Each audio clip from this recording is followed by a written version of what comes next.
Hi everyone. Today we have Ariel from Icon for Hire for Velvet Noir magazine. How are you doing? I'm awesome. How about you? We're doing great, thank you. Good. So you guys have been around for a while since 2007. Yeah. And what really stands out for me is that you stepped away from the traditional label system. At what point did you realize that's the only way forward? We did a couple albums with them, and at like the second album, we felt like we were doing a lot and we weren't getting a lot of assistance. There was a few times we were stranded on the road when our vehicle broke down and we weren't getting any help. We were investing a lot of time and money and weren't seeing any returns. And we noticed that like a lot of our label mates were starting to kind of drop off. Like the label was letting them go, and a lot of them weren't able to sustain being full-time artists, which was the dream. So we kind of thought, okay, let's just ask if they can let go of us too. Like all our friends are leaving, let's see if we can leave. And their response was so surprising. They were like, no, you pay for our employees' health insurance. We can't let you leave. And we're like, what the fuck? Like us as like a little baby band, so broke, sleeping on people's couches, obviously no health insurance, knowing that our music was funding this other company's health insurance for their employees, it just drove us mad. So we realized that we were going to like run ourselves into the ground if we stayed with them and that we would have to just quit touring and like get full-time jobs to support ourselves. So we were able to break away and we were able to file bankruptcy and null our contract and start over. And they kept all the music we made under them. And so those are still our top performing albums. They've made hundreds of thousands, probably millions of dollars off those albums. We have not. And yet we're still able to be full-time artists because we were able to start from scratch, keep all our masters. We have an amazing fan base. We've done crowdfunding many times, and that's kept us in the game. Uh, Crowdfunding, that aspect of your music career, it's mind blowing because I have seen how much money like you targeted to raise and how much it has surpassed. Yeah, Did yeah. you do you think this change is really what the creative freedom is for independent artists? Mm. You mean like a crowdfunding model as a way forward? I would say maybe just the support of your fans and listeners to be Absolutely. extended to the crowdfunding that's I don't know millions of dollars, not millions, but hundreds and Yeah. thousands of dollars. Yeah, yeah, absolutely. I mean, that was a huge pivotal way for us to gain our independence and to be able to put out records on our own and do it in a like a pretty big way with a lot of music videos, a lot of promotion, a lot of touring. We were able to do that through the help of platforms like Kickstarter, and then we still run Patreon. We've had a Patreon for almost 10 years. That like during COVID was the ultimate freaking lifesaver. Like, oh, but honestly, just having any way to communicate directly with our fans and to not have a middleman and to not have someone else collecting the emails or collecting the royalties, and we're not really sure what the numbers are, like that has having clarity on everything has given us freedom, has given us independence as artists, allows us to stay full-time creators and artists um, just by like kind of having full control over everything. And right now it's just me and Sean, my husband, guitar player. It's just the two of us doing everything. So it's pretty insane. And it wasn't always like that. We had a bigger team, but we've kind of cut that down and we're just seeing how it goes and we'll hire back more again when we need to, you know? Wow. So Sean is also your husband. Yeah. That's a dream team to have a partner in business and a husband, and Isn't obviously you that guys are cool? doing it's it's a dream come true. You know what? And thank you for saying that. I feel that way too. Like I do have to pinch myself. I'm like, girl, you got yourself like this hot guitar player that's like your man and your business partner. You travel the world together. We take our dog on the road with us. Like we're a family unit.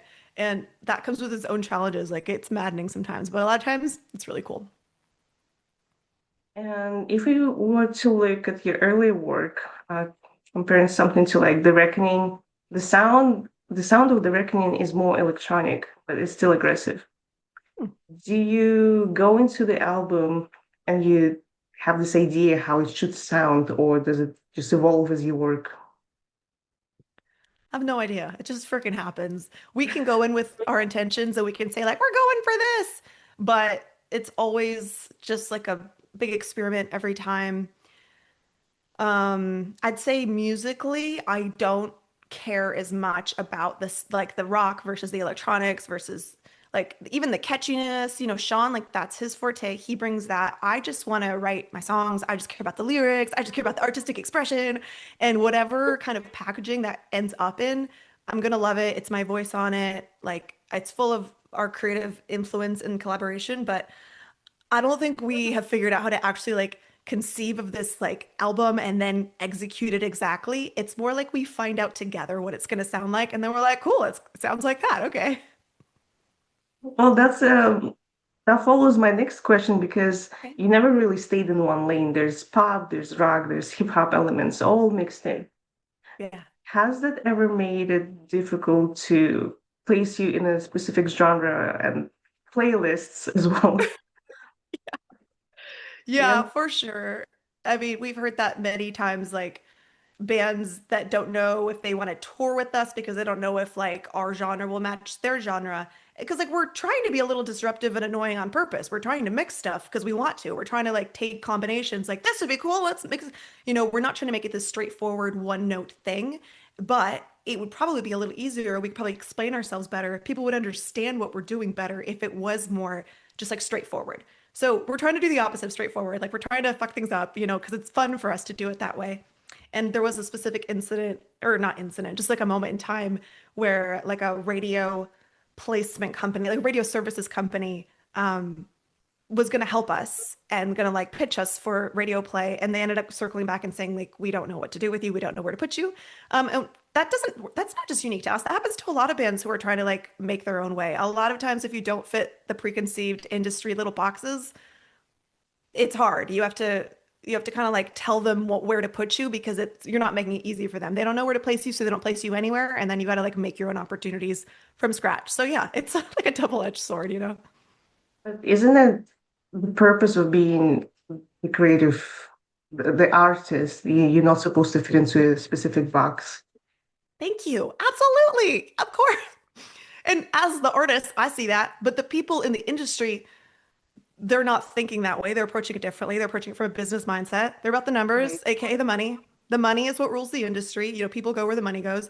And so as an artist, it's kind of your job to, I feel like, ignore that and go where your intuition and your heart is telling you to go. And that's often in direct opposition from where the money's going. So it's like this constant tug of war, like trying to keep the lights on and trying to keep your artistic heart satisfied and like feeling good about yourself and the work you're doing. I was just thinking, would you say what other bands would you say go through the same challenges as you in terms of the genre? Oh The my first thing that comes to my mind is mindless self-indulgence. They also vary in different directions. It's so many. I feel like, yeah, if you're doing something interesting, you're going to be doing something weird and poking around and pushing buttons and evolving, like always on your own cutting edge. Yes, mindless self-indulgence, amazing. Another band that comes to mind would be Die Antwoord. Do you know them from South Africa? Like, they're freaking nuts. Yes, yes. Yeah, that is an example of a band that I feel like is just making it up as they go, rewriting their own rules, and the rest of us just look on and on. We're like, how did you do that? Um, but yeah, in rock, I love anyone who is pushing the boundaries. I mean, one band that comes to mind, love them or hate them, is Falling in Reverse. Like they're always doing stuff that makes you pay attention, right? Like you can't ignore what's going on there because something interesting is happening there. It's a lot of interesting things happening with them on social media. Yeah. I'm not saying I support it. I'm just saying it's watchable. Yeah. It's watchable. It's interesting to follow Ronnie Radke's roast Oh, content. okay. Yeah, no, I haven't gotten that deep, but I've heard No? stories. I mean, Okay. yeah. Well, a lot of your music it has been direct about mental health and internal struggles. Has your relationship with those topics changed over time, or does it still come from the same place? Well, I like that. you have been in the industry for almost 20 years. I'm sure there has been some development. Yeah, absolutely. No, I think that's a great question. And that's one of the things that's kept me engaged and interested in this creative work because I'm always trying to come at my mental health struggles from a new angle. I'm always trying to offer my younger self something that would be helpful. So I think when I started out, I was grasping at solutions and trying to point out issues in the mental health world that like weren't being talked about. But so much has evolved and that conversation has shifted, and now a lot has been discussed. Like the floodgates have opened. We talk about mental health so much more openly than we did in 2009 or whatever, when I was trying to be like, oh my God, we're all I hurting and know. it all sucks. And, like self-harm being such a big thing. Obviously suicide being such a big thing, depression, anxiety. You don't need me to tell you, like a lot of us are suffering a lot of the time. And me trying to write has always been trying to like approach it from different angles and seeing if I can shed any new light on it, bring any new perspectives.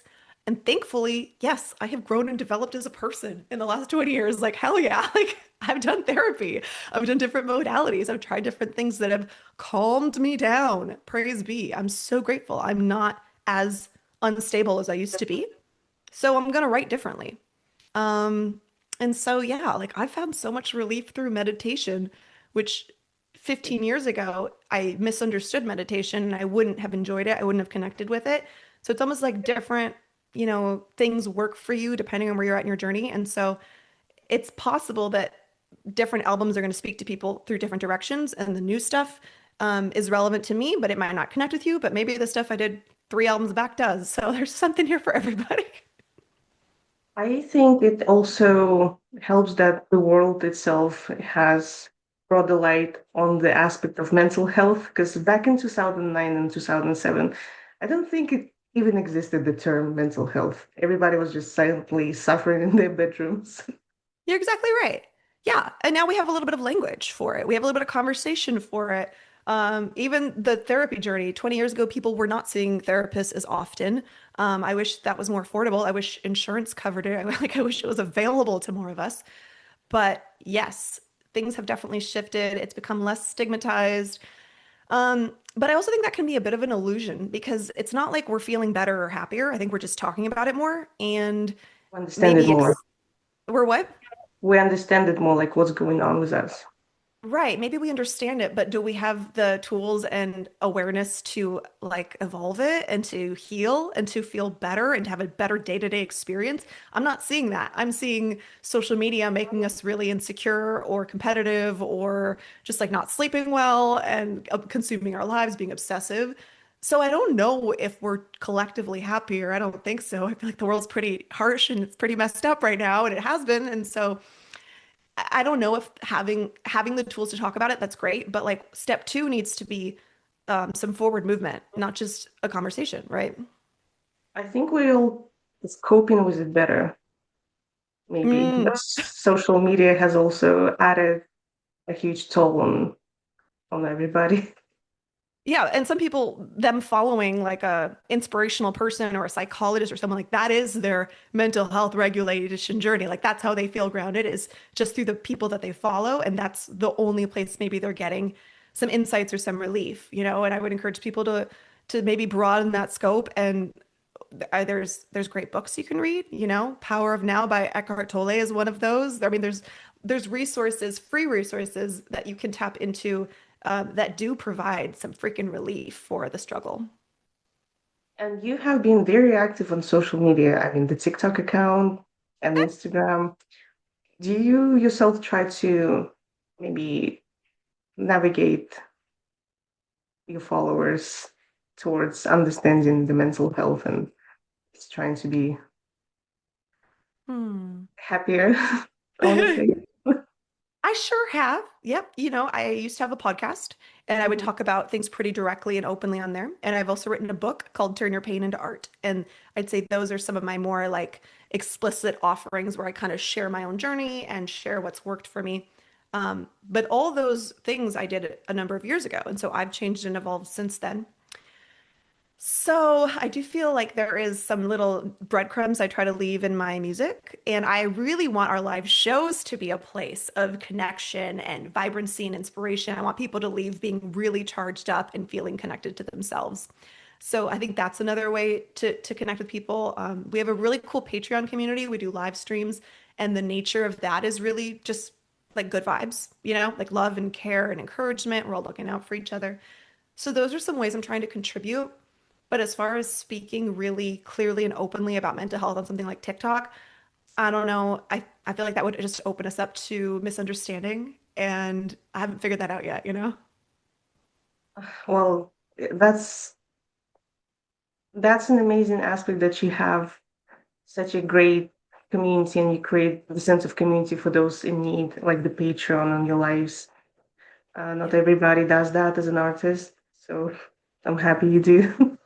Thank you. Oh, me too. Like if there wasn't that, if we didn't have our core fan base, it would feel very hollow and yucky. The fact that we have this beautiful foundation of like literally like 500 little fans that like we all know by name and we talk on a regular Oh, basis. It creates a vantage point for all the other work that we do. Like the other stuff is kind of outreach, but we focus a lot of our attention on communicating with and feeling close to our inner circle, you know? yeah, yes.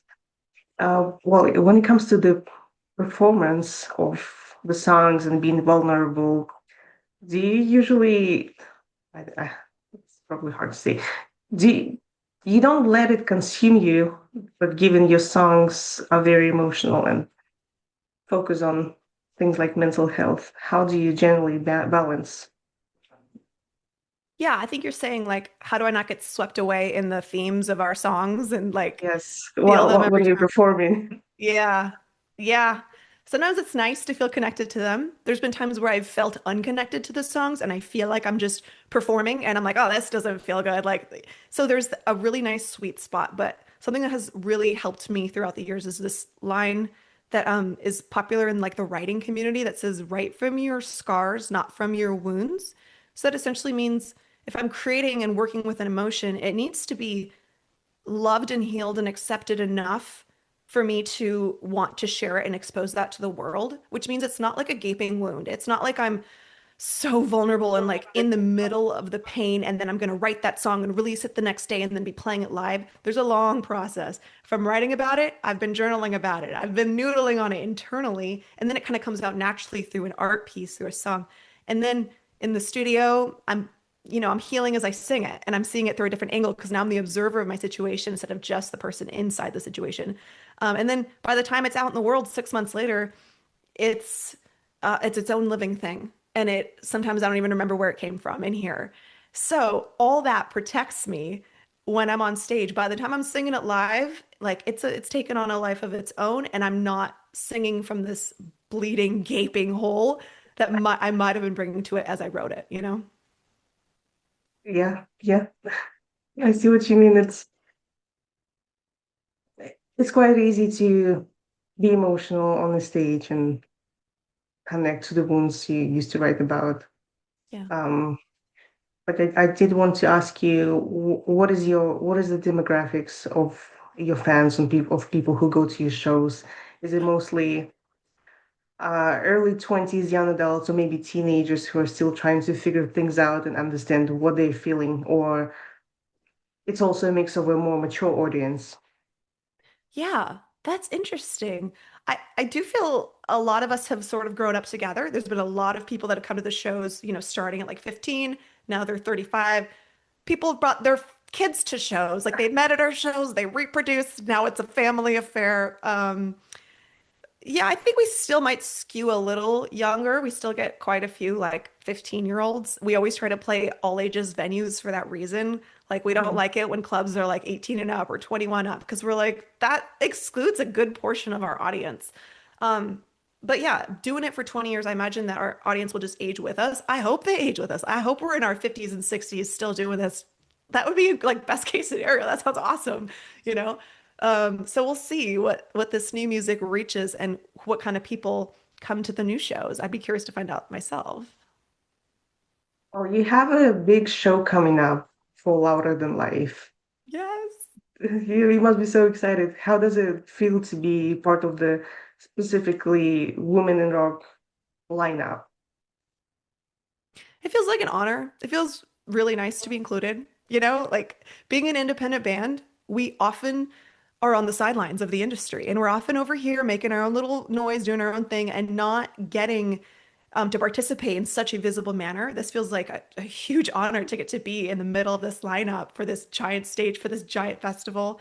And like when we announced it, me and Sean were getting more texts from friends and family about a show than we've gotten probably ever. Like our community's been so excited for us. Everyone's pumped. Like all our friends in Nashville are like, "Oh my God, you're playing Louder Than Life." So it's like, and a lot of the people on the set, like Diamante and Hailstorm, they were from Nashville too. Like they're people that we're seeing on a regular basis. So to kind of bring that energy to Kentucky and to get to share that stage together, that feels like a really special moment to be a part of. So like I don't know how we got that slot. I'm grateful to our agent. We're gonna freaking like rock the hell out of it and have a really good time.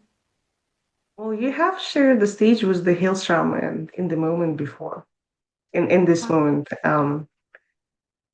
And you're playing with them again, I think, this year. I How think you're right. Yes, and I did get to sing with Hailstorm last year in Chattanooga. We sang Bad Romance together, and it was one of the coolest moments of my life. It was electric. Like, damn. Yeah. do you feel your energy complements each other? Hailstrom, Icon for Mm, Hire in this moment. yeah, absolutely. Absolutely. I look up to those women. I mean, Maria and Lizzie are powerhouses. They're inspirations. They're women with a multi-decade career that have showed no signs of slowing down, that are not phoning it in. Like they're bringing their A game and their presence to everything that they do. And I'm so grateful for that because like they're kind of like they're like leaders in the space, and we got some good leaders in our space. And I really enjoy seeing what they're up to, because they're always delivering. Well, yes, and I haven't been to Louder Than Life myself yet, but I know it's massive and the crowd is very energetic. Do you ever feel like you need to adjust the performance, the the set list when you're performing, when you look at the crowd, or do you just stick to the list that you have? Well, a festival performance is always going to be shorter than a headlining performance. So we'll have, an hour and 15 hour, 20-minute headlining set. And then to condense it into a 30-minute set, about 6 songs, we're going to pick our 6 heavy hitters. Like we're going to pick songs we know will win that like people are going to be familiar with. Or is it like an easy get the crowd going, crowd participation? Like if there's a song with some like structured, get the crowd going, get everyone clapping or headbanging or moving in a certain way, that's going to be a great song to add because it's easy for people on the fringes to engage. And, we learned energetically how to respond to the crowd through Warped Tour, which we did for 2 summers in a row, show after show, kind of like playing to a group of people that knew you, but then a lot of people who were kind of skeptical and weren't on board yet. And then by the end of the show, you've got them. Like you just kind of learn. It's like going on a first date. At a headlining Yes. show, everyone kind of has already bought in, or most people, you're all energetically there. At a festival, it's your job to get them to meet you there. And so you're going to perform in a slightly different way. Um, I don't know. I kind of like black out. Like I walk on stage and then the show just happens and I walk off and I'm like, what was that? Because there's so much adrenaline and so much energy. Like I'm getting hyped up just thinking about it. It's an incredible feeling. I'm sure you walk away with many new fans after each show at the Yeah. festival. Yeah, absolutely. That's what we're going for. Yeah. What would be maybe a couple of songs that you introduce to people who haven't seen you before? Songs of ours, people who haven't seen us before. Mm. Well, one of our favorites to play is Venom. And that's our biggest song that we own. So that's like one of our babies that we own the masters and the rights to, and it's our number 2 song on Spotify, for example. So that's a song that we love to play. Sean helped write it. It's just like it just feels good. And every show we're always gonna play Make a Move because that was our big breakout first single, and everybody loves it. I love it. It's like very sing along. So we love to play that one. But I'd say for a more intimate show, for a show that I'm gonna have a little bit of time to like, take my audience somewhere, put my guard down, like all connect and be close and vulnerable. We love to throw in an acoustic song. We love to do something like Hope of Morning. I love to do Hollow. I love rapping on stage. Anything with a lot of words I'm gonna want to do. So yeah, it's just a tug and pull. Like I'm always thinking about the themes and the lyrics and the message, and Sean is always thinking about the music. And he's like, "Babe, they can't even hear your lyrics from stage. They have no idea what you're talking about." Like, but they can feel it. Like it matters, you know? So it's just back and forth. Energy is what that matters on Yeah, stage. You right. And can the audience go. they can Yes, guns are feel, good. yeah, I like to think they can feel our energy. And if we're believing it and if we're present or if we're phoning it in, if we're just there for a paycheck to get in and get out, I would think the audience can feel that. And so we're not phoning it in. We're like, we're freaking there, you know? You can go see a band that sings in a different language, but you still would connect with them on an energetic level without knowing any lyrics. Absolutely. Yeah, because that's what the spirit of live music is. Like you're able to share and communicate to each other beyond words. That's like what music is. Yeah. Well, aside from your own set, what other bands are you excited to connect with at Louder Than Life?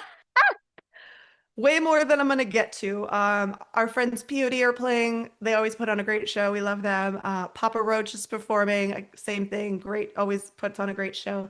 I think My Chemical Romance is playing, right? Yes, yes, they're Yeah. headlining all festivals this year. Yeah. I would love to see them. I've never seen them, but we will only be there for one day because it will be in the middle of a tour. And so we will Oh, just probably stay close to our stage, which is fine. I'm happy to watch all the amazing acts on our stage. I will joyfully sit side stage and just stare in on wonder. Like I don't even need to leave the stage. They made it so easy for us. They put all these great bands in one spot. Like I get to save time walking, you know? it really helps. I think this year all festivals have amazing lineup. A few of them are repeating, but it's okay. Get to see your favorite Oh, bands more interesting. often. Yeah. Um, let's talk about your latest single, Put Me in the Padded Room. What is the specific catalyst behind the single? I don't know. It just came out. All the songs just kind of happen. Hmm.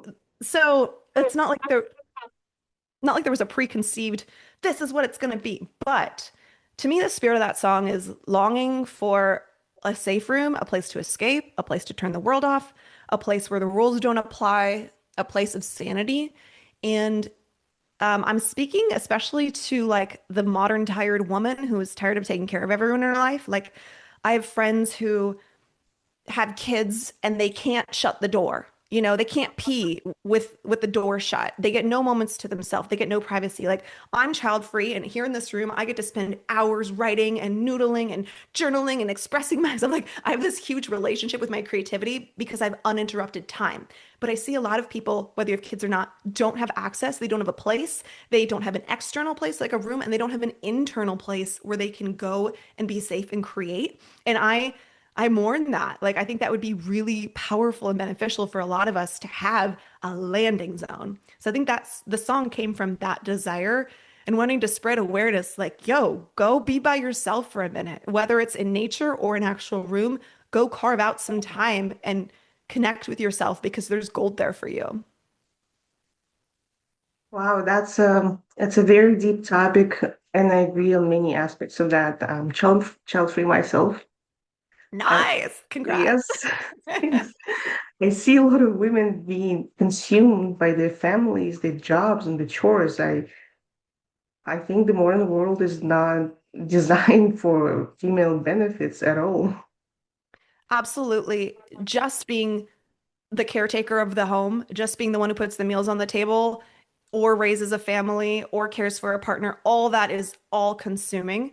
And then, yeah, the setup doesn't make it easy. But then on top of that, if you're trying to have a career or trying to heal or have a hobby or like develop yourself as a person or make art, these things are all falling to the wayside when women are becoming primary caretakers and the division of labor is non-existent.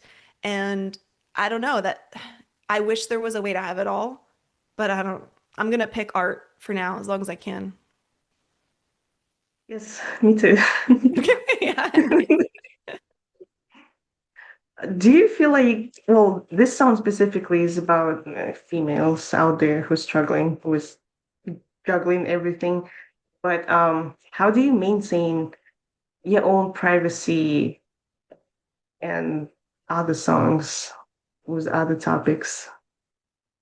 So I don't know, Mm, people can listen, but would they immediately understand this is about you? What were you going through about situations in your life, or yeah, I want it to feel personal. I do want it to feel a bit like a journal entry. And not only do the words help deliver that message, but the tone of voice. It's so cool to get to be my own lyricist and deliver my own words and emotion because I know what I'm trying to say. So, sometimes the producer will be like, do it angrier or do it sexier. And I'm like, no, no, no, this isn't like a sexy song, or this isn't an angry song. This is a heartfelt song. This is a somber song, or vice versa. This is an energetic song. And so I've learned to like put sass or not in my voice, and that communicates the message too. So I'm not super concerned with privacy in a song because just the art transmutes words and emotion. So it takes the original expression and makes it something new. And then here is this final song.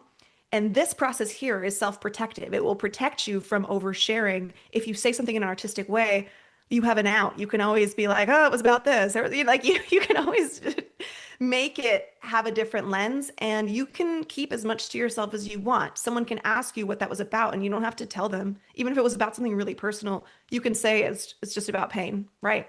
Or it's about what happened to my friend. Like there are Yes. ways to create those barriers. And that's really you as the artist will know what is safe to share and what's not. And it's your job to check in and ask yourself if you are oversharing, if you are pimping out your pain to get likes and comments and audiences, that's going to bite you real quick. You're going to learn like that's not the way. It will destroy your creative impulses if you are trying to get attention based on your struggles in a way that's self-destructive and isn't helpful to you or your audience. It makes you more vulnerable if you just put exactly what you went through out there in lyrics. Yeah, sure. Yeah, Yeah. it's an act of service and that makes like if you view it as a gift that you're leaving behind, that gives I don't know, that makes it so easy. Then you're just like, "Oh, I want to do a lot of good. I want to be real. I don't want to phone it in. So I will go to the vulnerable places." Yeah. Well, how would you say your songwriting process changed from your early albums to the most recent releases? Oh, as I've just grown I've learned to trust myself. I've grown in confidence. I've learned that if I try to make a hit song, it's not going to be a hit song anyway. And so I might as well just write something that I really love and connect with.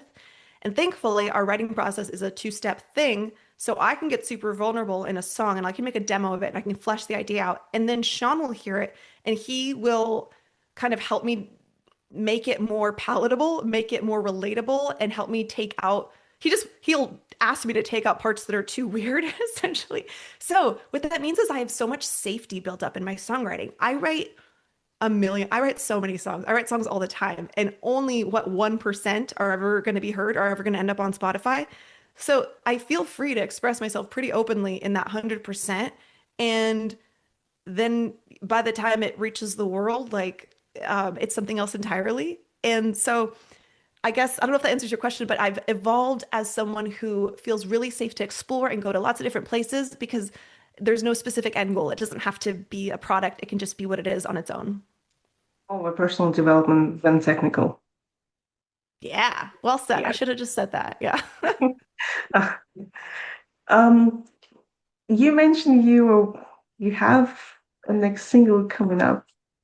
Am I I allowed to do. say the name, or you want to go ahead and? Ooh, no, the name won't be ready by then. So when this interview drops, we will have just announced a tour. So that's coming out. And yes, more music is coming, but the title has not been. Well, fine, I don't care. We can say it. It's called A Girl is Like a Piece of Gum. Okay, that's what it Yeah. is. And I'm really excited about it. It'll be our second single, and there's much more music to come that we'll be releasing music all year long. And are you working on any full length albums, or it's going to be singles for now?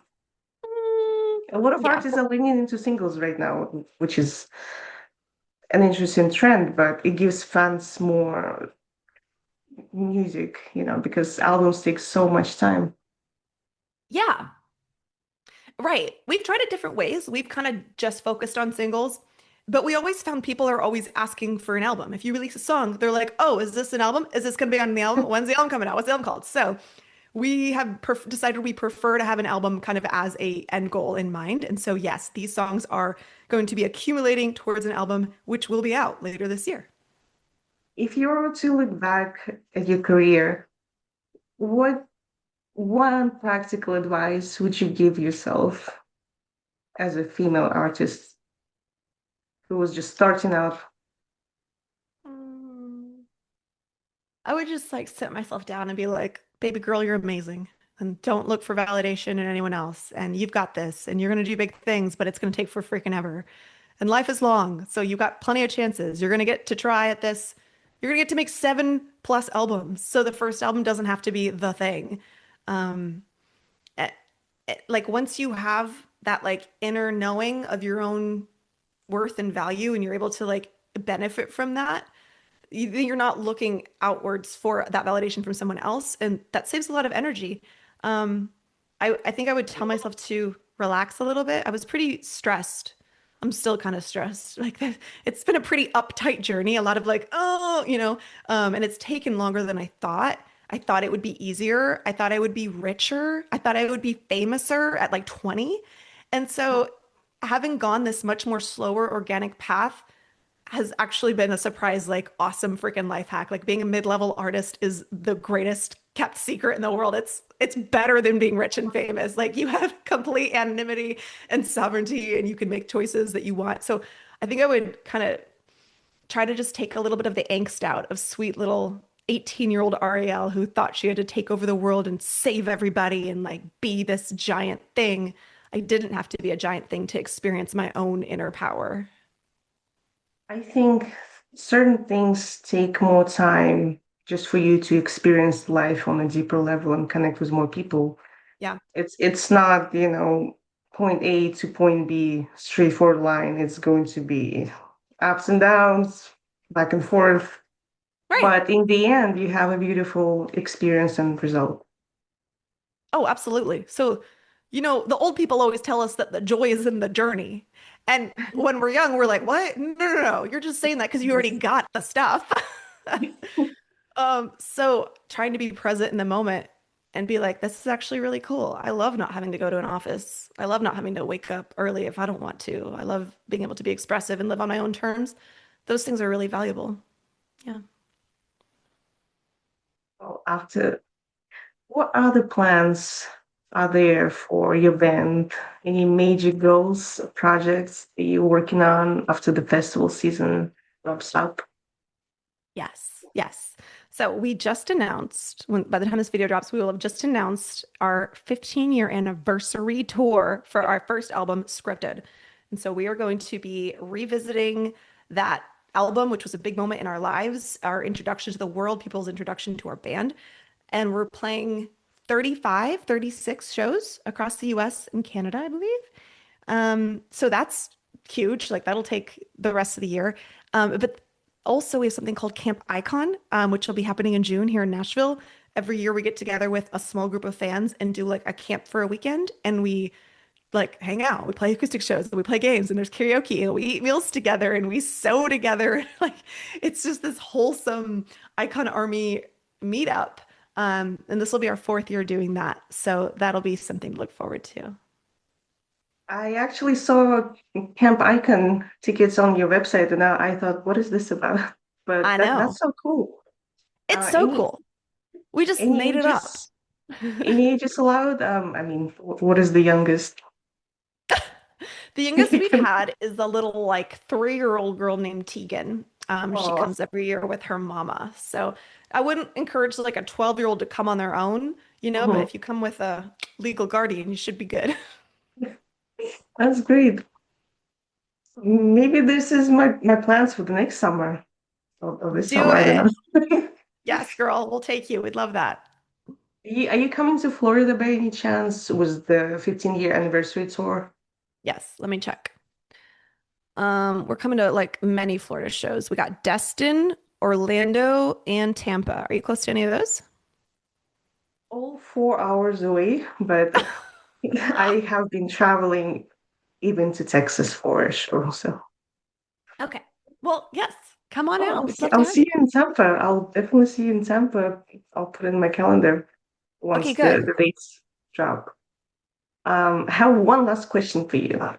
What is your personalized message for the readers of Velvet Noir magazine? Mm, that you are lovely, that you got what it takes, and I see you, and I believe in you, and I'm rooting for you, And I hope you can protect your inputs so you don't pollute your precious soul with bullshit that makes you forget who you really are. That's a beautiful message. Thank you so Thank you. much for being here today with us. We really appreciate you, and we're looking forward to your tour and the new releases. Thank you. This was so nice. I have not done a interview in a couple of years, so this was super fun for me. Oh, wow. That's a long time.